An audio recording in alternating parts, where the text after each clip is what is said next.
好，我们来看一下这个拜登哦，又摔跤了，而且他摔跤的场合哦，他是去这个空军学院的毕业典礼，那他就讲到了中国大陆啊，就说美国不寻求和中国发生冲突或对抗，但我们已经为了激烈的竞争做好了准备，那我们要捍卫我们的利益、我们的朋友和我们的价值观呢。然后谈完之后，准备要下台的时候啊，就是这个场面，跌倒了。我们直接来看一下相关的画面哦。哇，就是这个样子。这拜登真的是一个踉跄啊，这跌得蛮重的哟，这不像是之前这个搭乘空军1号的时候，在这个楼梯绊倒一下，他是强风吹了。哦，你说是刚刚那个吗？哦，我以为刚刚这个风这么强，所以这个比较麻烦。对，因为他这个真的是很结棍的这样摔了一下哦，所以不知道是不是这样摔了一下，就是可能后续哦，竟然回到这个美国之后，又出现一个状况，就是他又撞到头了。就搭直升机回华盛顿的时候，他准备下飞机的时候，头又撞到了这个直升机的舱门。当然，就是这个状况接二连三的发生啊，那大家就很关心说，哎，是不是健康有一些问题哦？那问到了白宫，白宫的这个联络室主任就讲说他很好，当他握手的时候，因为这个讲台啊，他说是因为这边有一个沙袋啦。那如果真的是沙袋绊倒的话，这的确这个主办单位应该要更加留意，因为毕竟哦，讲者你可能在看台下的时候不太会注意脚步，如果是这样子让他摔一跤的话，我觉得这个主办单位应该也要追究一下责任。那人家也去问了一下川普哦，川普就说祝拜登一切都好，然后还跟记者们说，哎，叫他小心一点啊，这可不是好事啊。的确啦，就是老人家如果80岁还这样子摔的话，其实我们都有照顾老人家的经验哦，就知道说这样子其实老人家最好是安安稳稳的，只要摔一次可能都会影响到这个健康非常严重。那再来我们看一下，现在这个相会开幕啦。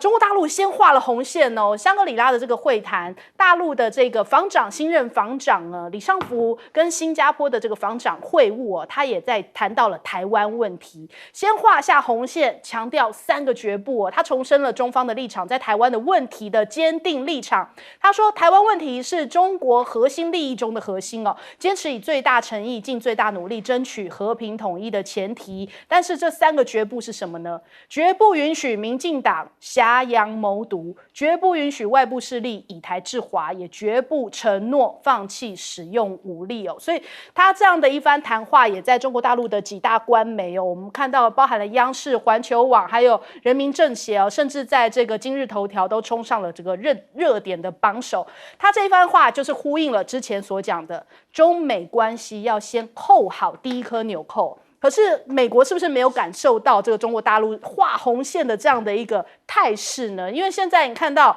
在这样香格里拉的会议进行的同时，美国也跟日本、菲律宾哦，从6月1号开始在进行3边的海上演习哦。那他们这个其实是3国首次举行这类的演习，这次的演习包含了美日倡议啊，那澳洲是作为观察员来加入哦，不仅有这个反海盗的模拟，还有包含了大规模杀伤性武器的船只拦截的一些演习，就是在这个相会期间大搞演习嘛，所以你可以看出来，这个中美双方哦，这个剑拔弩张，所以因此你说这个双方的防长形同陌路，其实也不意外。我们看这个6月2号啊，这登场，现在看起来中美紧张阴影笼罩啊，这个双方的防长形同陌路，这是港媒的一个形容哦。那奥斯汀讲说，中方做出这样的决定啊，就是不见面这样的决定啊，他说令人遗憾，但是欢迎与中方会晤的任何机会哦。中国对美国以及其盟友的飞机进行挑衅拦截，果然我们昨天还在讲说这个 RC135的这个事件哦，那可能就会在相会上面提，他就立刻提到，他说非常令人担忧，很担心有一天可能会擦枪走火。那这个中国大陆这边国防部的发言人谭克飞哦，就讲说，这对话不能没原则，这沟通也不能没底线。那美方你要实际行动展示你的诚意啊，纠正错误，为双方沟通交流创造必要的条件跟应有的氛围哦。所以双方都讲得非常的呛。那现在这个澳洲算是主办国嘛，那他就讲出来这个打圆场哦，他就说，在相会开幕式上面做发言，那他就是这个主题叫做呼吁印太国家不要卷入中美大国竞争剧烈的漩涡啊。那我们看看环球社评啊，他讲说，美军如果你真的想交流，也就是美方啦，你想要交流，你一定要先好好听听中国防长的演讲哦，因为呢，其实往届的这些相会啊，都是美国跳出来唱主角，给相会定调。那美国带着小兄弟一边推销着已被证明具有破坏性的安全战略，另一方面呢，来指责抹黑被他当成敌人的国家。那近年主要就是针对中国，这样的相会的火药味很浓，甚至给中国豪门宴的感觉啊。那首先我们来问一下亮哥怎么看？我刚把拜登这个跌倒的影片寄给我一个医生朋友啊，他说这个他有一些长辈跌倒，那往往会跟失智一起恶化。他指的意思就是他对周边的那个空间的掌握会比较差啦。所以跌一次就恶化一次。不然我也没这样讲啦，我是说那个可能也是一种失去掌握力的表示。那后来回去又撞到头了。对啊，就是掌握的不精准就是对于那个空间就是你估那个距离有多大，那跟你讲话一样嘛，你就可能是掌握字句比较不精准。他说这个事实上是同一个逻辑啦，所以真的拜登回去，我是很关心拜登要做个健康检查好了，他应该要做健康检查了啊。为什么赖老师一直偷笑？太奇怪了，拜登关心他，好。这个我昨天刚收到一个朋友送我一个川普2024的 Save America 的杯子，马克杯。比较看好川普。秀一下。哎呀，待会再把它拿出来。广告大家不要转开哈。这个我觉得这个 Austin 讲这个话确实，如果美国都不调整它的地盘意识那真的是会发生擦枪走火。我们看到这一次是中国大陆那个歼16，他就不要让那个 RC-135，就是美国就是把那个抵近侦察视为自由航行你知道吧？这已经完全不一样的逻辑了。人家自由航行是说，你那个队形要过来，不管是空中或者是海上，我就让你方便经过。你这已经不是了，你是在别人的地盘不断的要刺探军情那中国大陆以前就没有用很强烈的手段要把你驱逐嘛。可是这一回给我感觉就是中国大陆大概下了决心了，不吃你这一套，说这个就是红线，不是你这一套，这是红线，你以后不能做这个动作，你不能把抵近侦察当作自由航行。那这个就是一种我们就是说国际政治上的新的博弈，我要做这个定义啦。那请问美国可以允许抵近侦察吗？你去俄罗斯那个勘察加半岛抵近侦察试试看，你不被打下来才有鬼所以我觉得这个就是大国要展现，就是说，我有一些地方是红线尤其它是直接在山东航母的上面所以我是觉得，如果美国对于中国大陆这样的动作，因为他公布了影片嘛，那表达强烈的抗议，意思是他不认那不认，你如果以后他再做这样的动作，那难保不会有擦枪走火。因为这个就是意志的较量啦。事实上，我坦白说了，国际政治哪一些行动你该做，哪一些行动你不能做，都是意志较量慢慢累积出来的啦。不然为什么大家现在那么怕美国？那就是累积出来的嘛，因为他不准许你做哪些动作嘛。那现在中国大陆也要开始表态了，所以在这种情况下，美国是不是会调整他做的动作了？还有比如说，美国用菲律宾来这个让你这个南海行为准则比较难做，也是一个比如说，那现在人家就会想说仁爱礁，那个卡了24年的船会不会被拖走？这个也是一种较量所以我是觉得大家还是要比较警觉这样的一个事态的发展。好，来文介老师，美国方面指控说，这个中国大陆这个驾驶战斗机驾驶表现不专业其实我看这个片子看了很多遍我觉得他那个做法真的高度技巧。他那个尾翼他那个就是说他那个喷气口对准这个RC-135的时候，RC 突然震了一下，而且震动蛮大的，也就是他用尾柔来骚扰他那你要晓得，这2架飞机都可以开到近超音速那战斗机更快，速度这么快，那么空间那么大，它可以把它的那个尾翼哈，就是说它的引擎的尾巴可以正对得到你的这个你的这个，对，我觉得是技巧非常的高。那当然危险性说是120公尺啊，在空中上120公尺，你是时速将近800到1000公里1小时啊，很近。那这个真的是一个我认为是很专业的做法，而且我觉得这个部分你说是这个战斗机飞行员哈自己自作主张，我觉得不会。我觉得是应该哈，上级已经同意叫他这样做，用这个尾流哈给他点教训这样子。那所以我觉得就是说中国大陆现在的行为哈，事实上这样转变当中，那美国事实上这种影片这种播出来，其实我觉得播多了对美国并不有利。对，因为上一次美国被人家弄的是哈，他那个无人机哈。被那个也是人家不专业的作风，可是人家在高速中居然可以把你的那个哈无人机哈就那么准撒得你一头油，然后让你这个无人机最后坠毁。这个美国这个哈霸权啊，他自己要衡量，不要再被人家这样子一直挑衅，而是自己拿出来。我觉得美军的判断现在有问题，判断相当有问题，做这种哈是暴露自己的弱点，你能怎么办呢？对，中国大陆过去不这样做，我现在就用改变行为的方式来逼迫你改变行为。而且呢，这一次我认为，李尚福不跟美国见面也是一种行为改变。行为改变来应付美国的行为，所以美国可能今后面临的中国大陆跟他在军事上的互动啊，会发觉中国大陆有很多军事的改变。我们刚刚讲美军的军演啊，这个把菲律宾拉出来。这个月初5月初的上个月初的时候，中国大陆跟新加坡海军联合那一些军演啊，这近年来最大规模一次最近在搞6国军演啊，这6国里面除了中国大陆，还有另外5个通通是东协国家，也在开始搞军演，所以我觉得美国应该可能会感觉到中国大陆现在不是说法改变，是做法改变了。那我觉得就是用实力相互来对抗了。那你美国你要考量，你是要继续升高呢，还是怎么样？还是让他擦枪走火嘛？现在中国大陆已经叫什么叫极限思维了？不是好底线思维，极限思维就怎么样？我们就把它推到那个极限，让你去抉择。你要怎么做，由你自己看着办了。所以这个情势变得非常的快。我觉得在这个情势当中，像这个谁啊，艾班尼斯啊，讲话讲得很对。大家自己小心点，不长眼的就可能被卷入到这场冲突里面。现在我觉得最没有长眼睛的就是有一位姓蔡的一位大小姐，要小心了。好，来问赖老师。还是建议而且呼吁拜登老人家不要再这样摔了。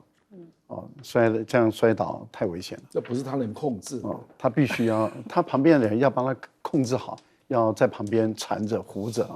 他的特勤人员、安全人员不够尽到责任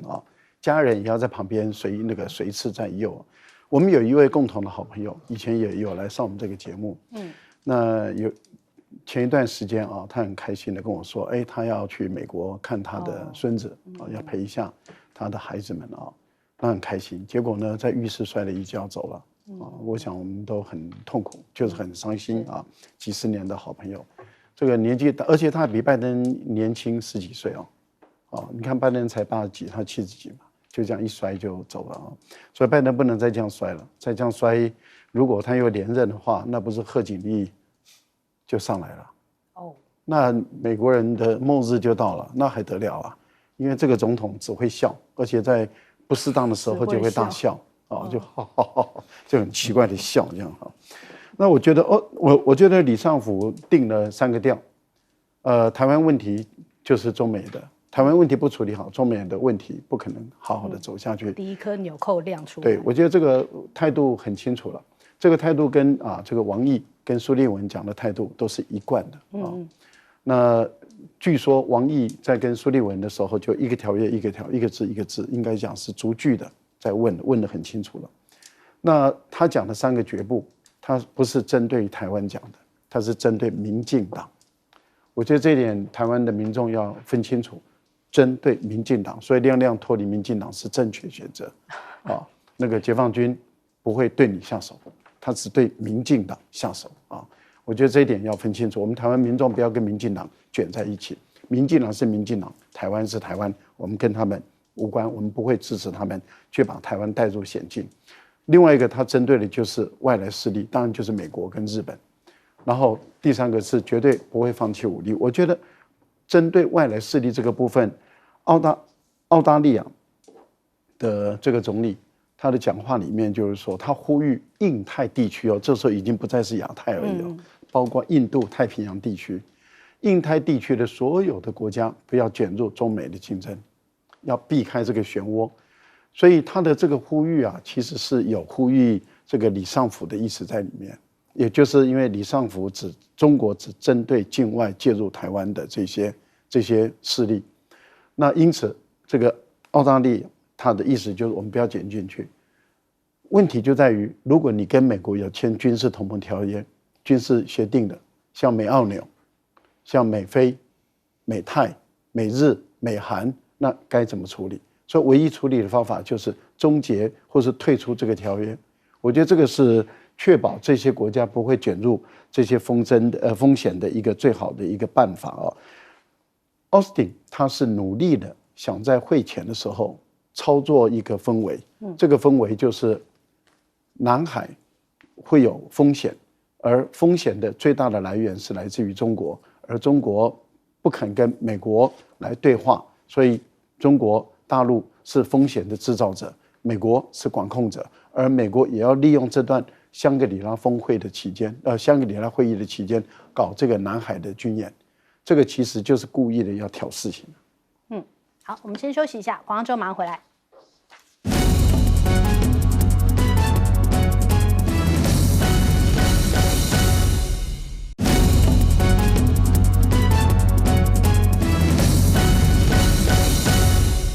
好，现在中国大陆掀起了双客访华热啊！这双客是谁？一个是库克，一个是马斯克啊！他们带起了2波这个企业的访华热潮啊！3月底的时候是库克那当时这个库克的访问去见了王文涛啊，也见了李强啊，然后他还讲说，过去30年苹果跟中国大陆都是共同成长一个共生的关系那所以其实你看看，苹果对于这个中国来说，中国应该是说中国是苹果的第3大市场，还有非常大的成长空间而且很多分析师看好说，苹果在大陆这边的需求强弹，可能会让这个整个苹果的股价再涨24%所以那当然库克要赶紧去到中国大陆这个市场，展现他亲和的一面。那一波的这个宣传呢，其实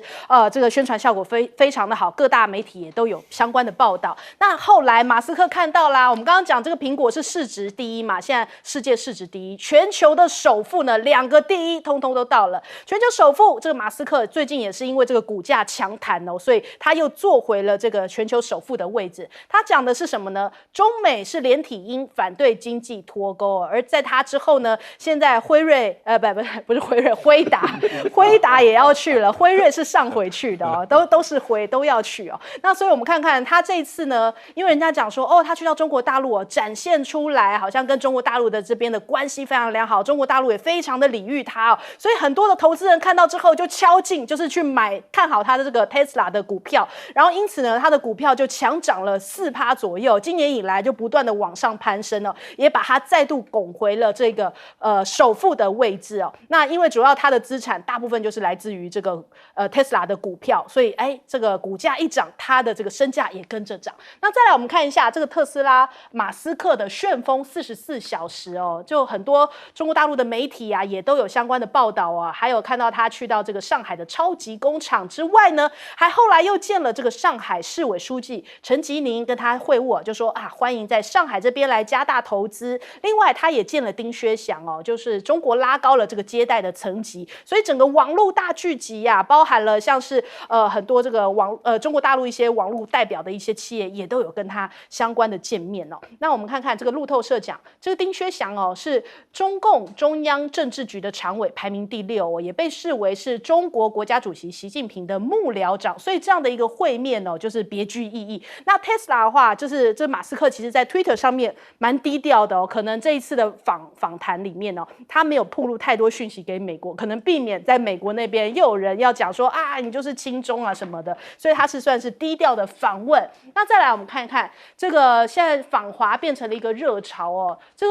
这个福斯新闻讲说，现在是不是对美国构成了风险哦？看到这个马斯克的访华，果然有一些美国的政客坐不住了。这2024年美国共和党的初选的其中一位候选人哦，他就讲说，马斯克啊这样会见中国的外长，深感担忧哦。当中方利用知名的商业领袖作为傀儡的时候，这对于美国就构成了风险。也难怪为什么这个马斯克在 Twitter 上面就很少发文嘛，避免这些有意要就是穿凿附会的人可能又要开始在这边又要盖上红帽子。那我们看看华春莹的讲法，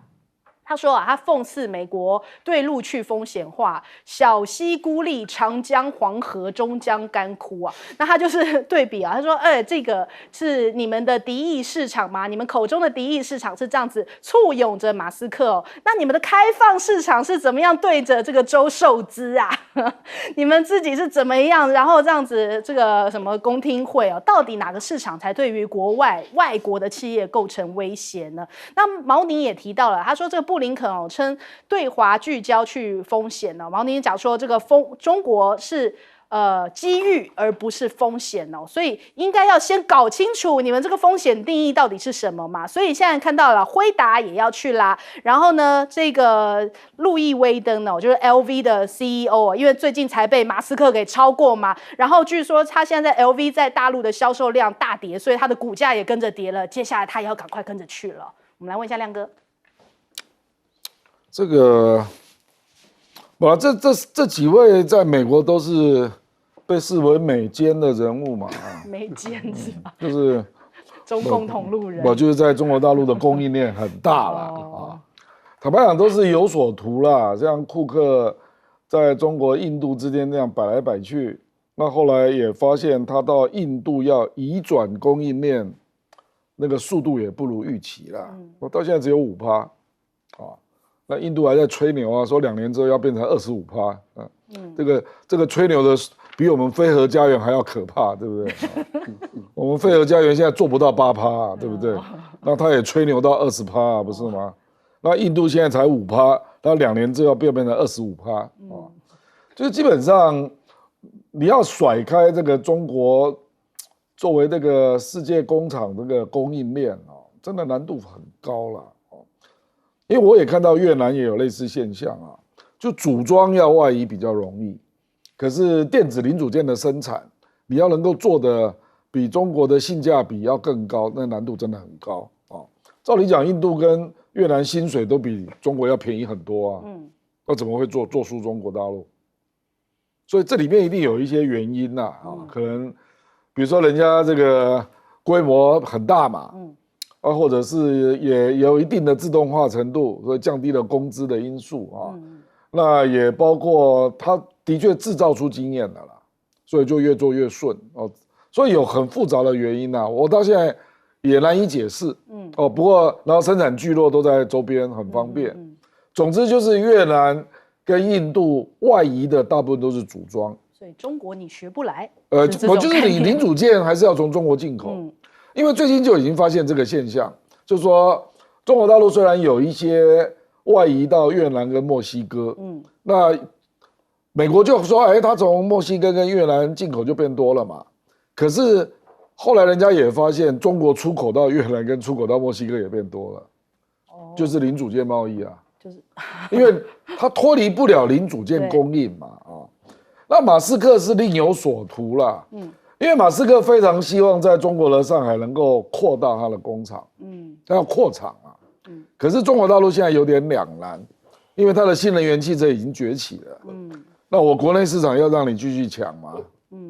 所以我觉得这个可以观察一下啦因为马斯克这个人实在外务太多了尤其射火箭做星链搞 Twitter 啦所以坦白说他跟美国的政治军界也都有一些勾连所以我觉得中国大陆对它的评估会比较复杂。感觉上是为了电池工厂去。不过现在好像也有人在喊说，马斯克干脆出来选美国总统好了。这题外话了，赖老师。他好像不能选，他不是美国出身的，不能选是吧？我觉得黄仁勋讲话讲对了一半。他说制造商是可以取代的，他的意思大概就意思了，不，因为制造商不一定要在台湾嘛，但是在中国的市场是不能被取代的，那我为什么会说他讲对了一半？其实大陆是双不可取代，大陆的制造生产供应链是无法取代，大陆的广大的市场也无法取代，这就是为什么不管是鸿海啦，或者是你说库克啦，或者是什么，他们都想移到印度去。但是最后都觉得实在是走不通，甚至有很多人想说，移到美国去，到最后还是走不通。这原因很简单，就是中国刚好就是双不可取代，制造商也不能取代，市场也无法取代。在这样的情形下，你想想看，这一些全世界最大的手机的电脑制造商，或者是手机的制造商，要不要到中国？要。那中国欢不欢迎？欢迎，因为他们带来庞大的就业机会。所以我觉得他们也带来庞大的就业机会，中国也提供庞大的市场，这是一个互利双赢的一个局面。但问题就在于美国的态度却完全不是这样。你想，马斯克到中国大陆来访问，旋风式的访问，在中国大陆只停留10几个小时，他见了多少人？这些人都是忙得不得了不管是今天所传出来的这个习近平的非常重要的爱将。而且是国务院的第一副总理丁薛祥都见到，假设都见到，那你想，这些中国大陆最重要的4个人之一全部都在同一天都跟马斯克见面，这是安排很久了。那为什么选择在这个时候来做？而且呢，这个调门拉这么高，因为这个时候刚好就是美国跟欧洲要谈，尤其是美国想要美国布林肯带的他的这个带门。不是戴蒙，就是雷蒙多还有戴奇到欧洲去，要跟欧洲谈怎么样从 G7 的这个共同宣言中的做地板往上叠加，来对中国大陆的高科技不管是这个未来能源的问题，对于这个半导体的问题，要给中国更大的遏制。那很明显的，中国的这样的一个做法，其实就让这个欧洲很清楚的知道，你美国人在玩两面手法。那后来布林肯整个失败，他的整个出来的报告里面，把中国的部分里面欧洲全部都剔除掉所以事实上他的整个策略跟做法是彻底的一个失败。所以我个人是觉得说，目前来讲，中国反映出一个讯息，你想，电动车这一次马斯克是跟工信部的部长谈什么呢？谈无人车，谈 AI 的一个运用，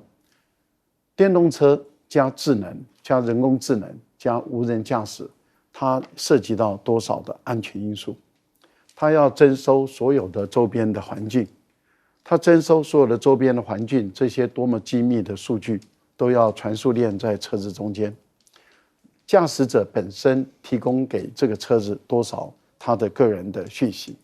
这些安全数据，这些讯息量这么的大，我只举一个例子，假设我是太空研究中心的一个雇员、工作人员，我买了这个特斯拉，然后它有这个无人驾驶，所以它能够把周边所有的环境全部都扫描，全部都掌控。那我开进这个我的太空总署、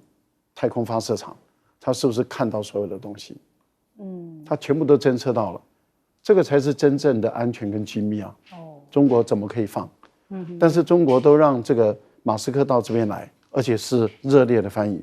那 T-Dog 的安全系数跟这个无人驾驶、智能驾驶的安全系数，那等量真的是天地之差。而 T-Dog 的这个 CEO 在美国受到什么待遇？所以美国还说自己是一个资本主义市场，是一个商业国家，简直就是一个大笑话。来请教介老师。我觉得今天中国大陆改革开放大概40多年那个没有人能够否认，这是人类历史发展上一大奇迹就在经济发展各社会发展、政治发展、军事发展的成就，这么短一个时间真是一大奇迹。真是我觉得美国各国的学者，尤其第三世界国家，他要寻求国家的发展的时候，这个案例我觉得是一个非常重要的案例。如果能够虚心学习的话，很多国家可以解决自己面临的困境，找到一个国家发展成长的一个好的机会啊。那我自己看中国大陆过去40几年的改革开放基本上就是它的目标设定非常清楚，就是认定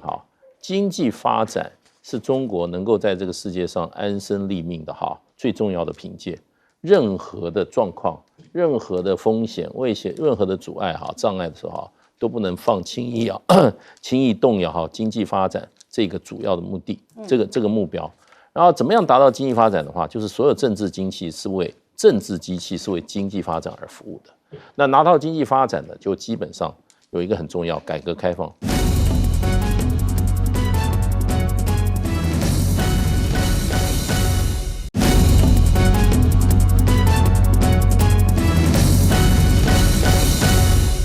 欢迎收看《新闻大白话》，我是主持人翟轩，马上来欢迎一下这个阶段加入我们讨论来宾，耶鲁政治学博士、文化大学副教授郭正亮。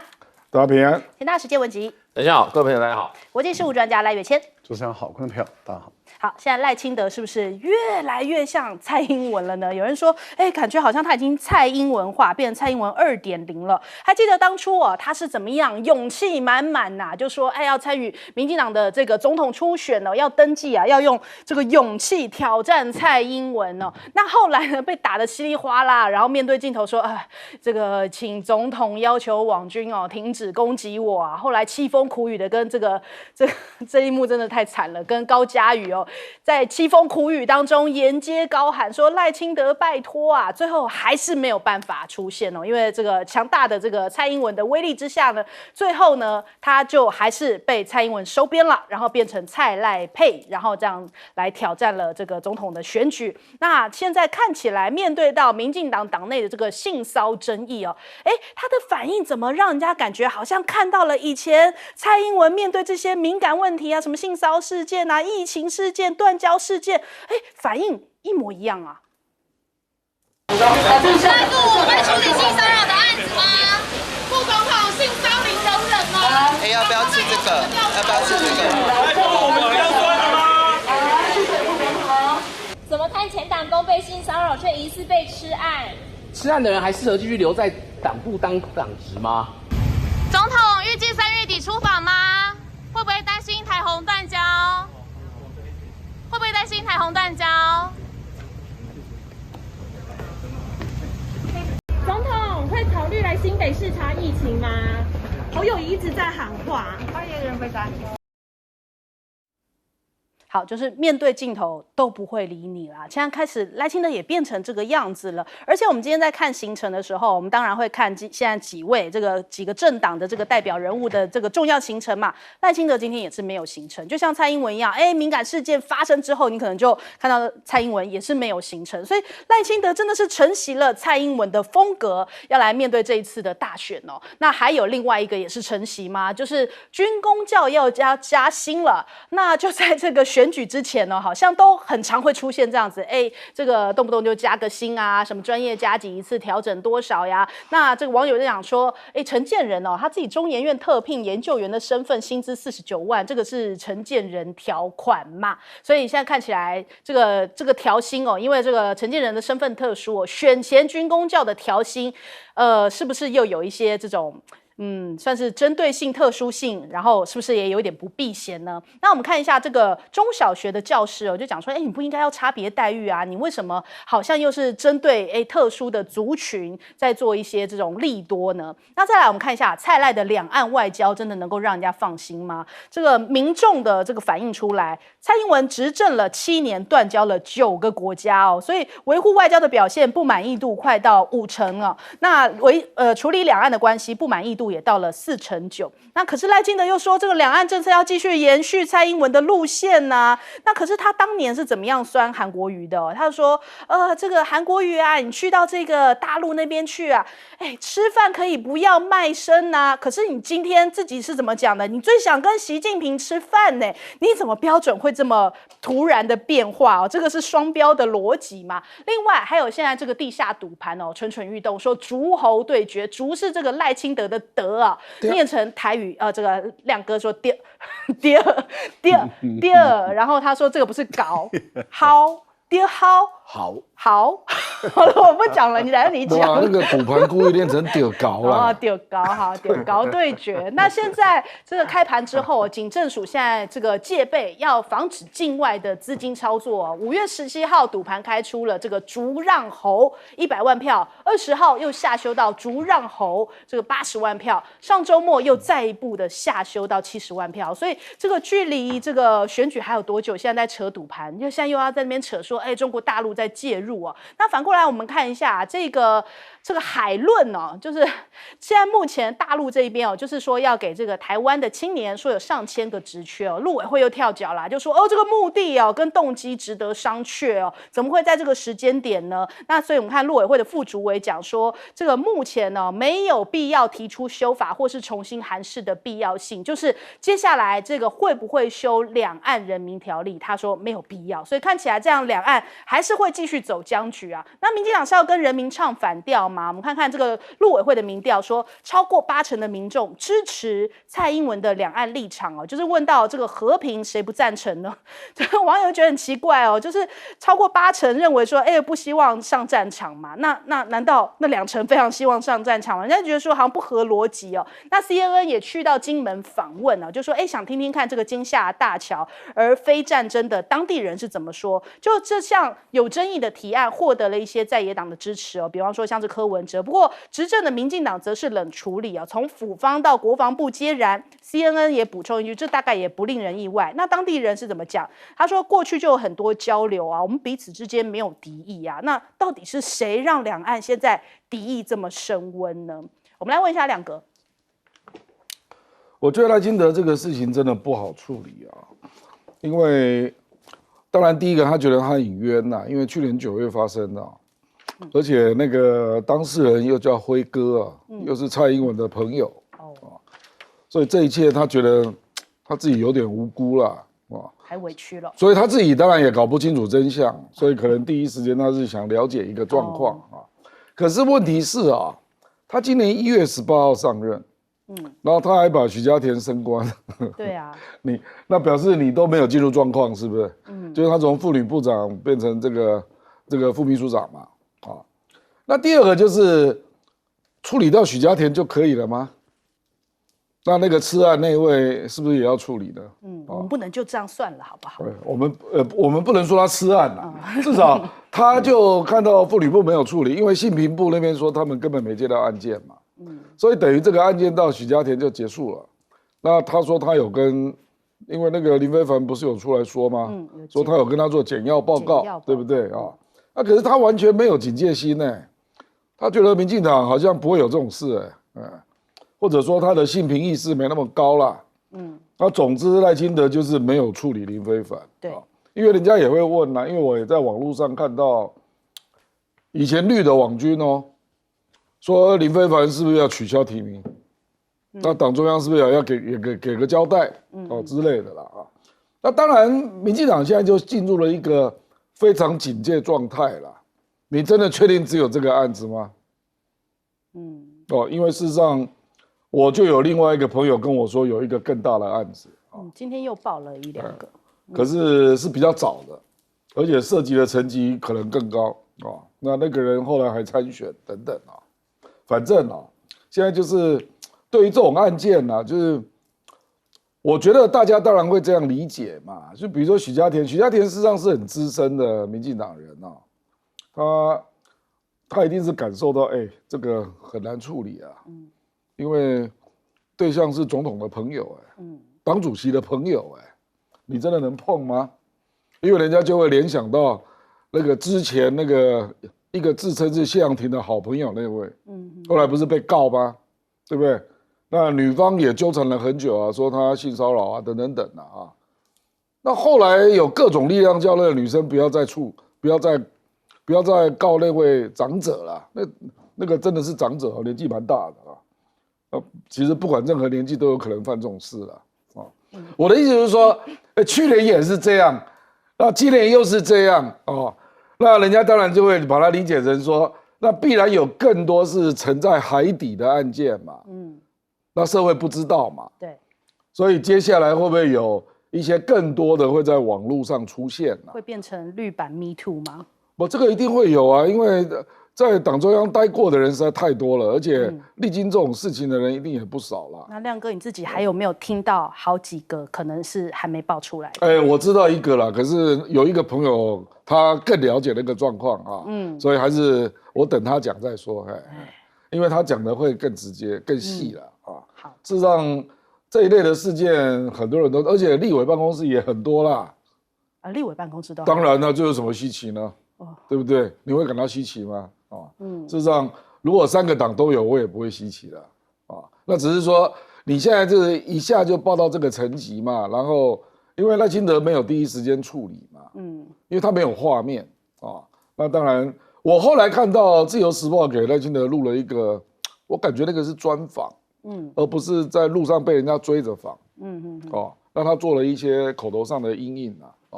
可是为什么不比较正式的来做一个表态了那我觉得这种议题一定会继续烧了，因为据我从政的经验的理解是非常普遍，非常普遍。好，来问一下介老师。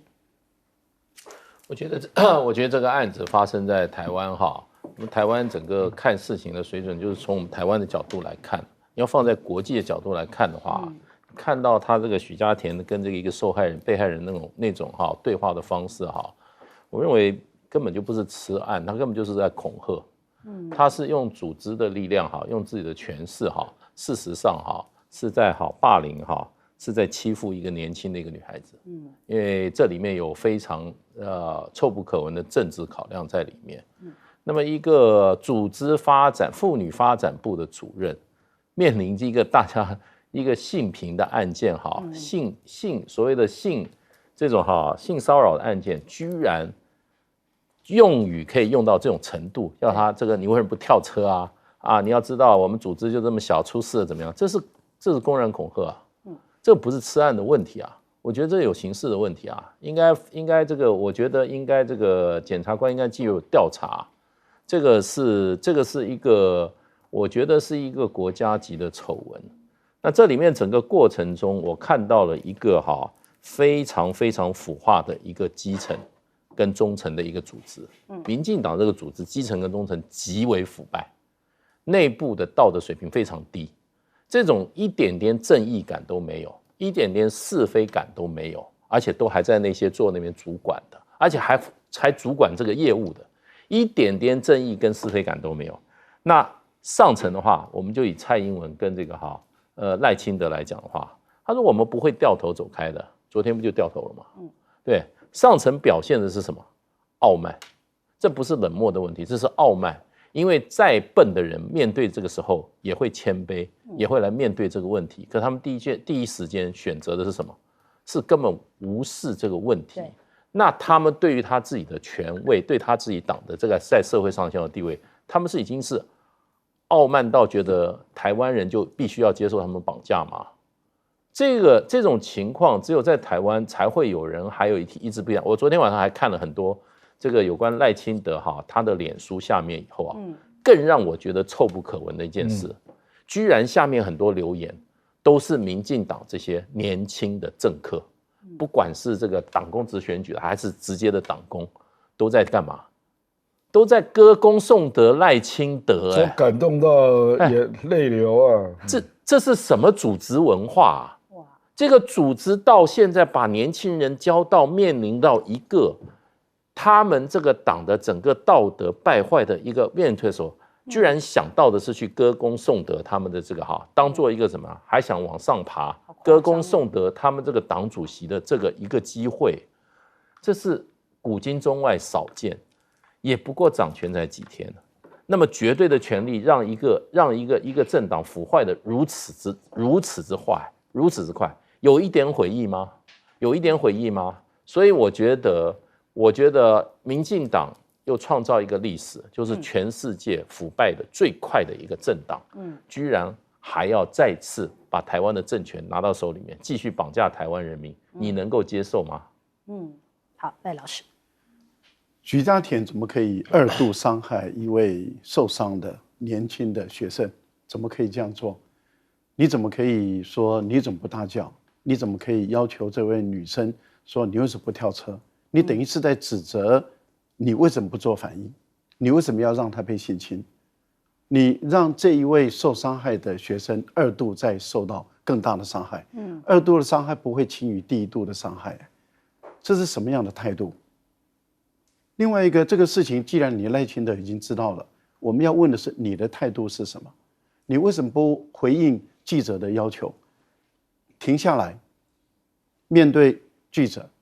告诉全国的妇女同胞，告诉我们的年轻的女生，民进党绝对不容许，民进党一定从头至尾好好的彻底清查。我欢迎现在开始，民进党的曾经在民进党服务过的义工、党工、年轻学生，还有现职的人员，全部跳出来 ，Me Too 运动。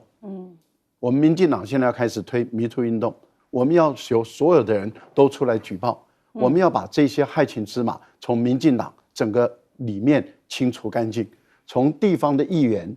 到目前的政客，到目前的所有的政务官，到我们在现职的党工的这一些所有的男性的人员，有对于女性或者是同性之间，有对于同性的这种性骚扰、性侵犯，那么甚至有涉及到更严重的问题，我们欢迎男生也好，女生也好，全部都站出来举报。我们要全部重新处理，我们要把民进党洗得干干净净的，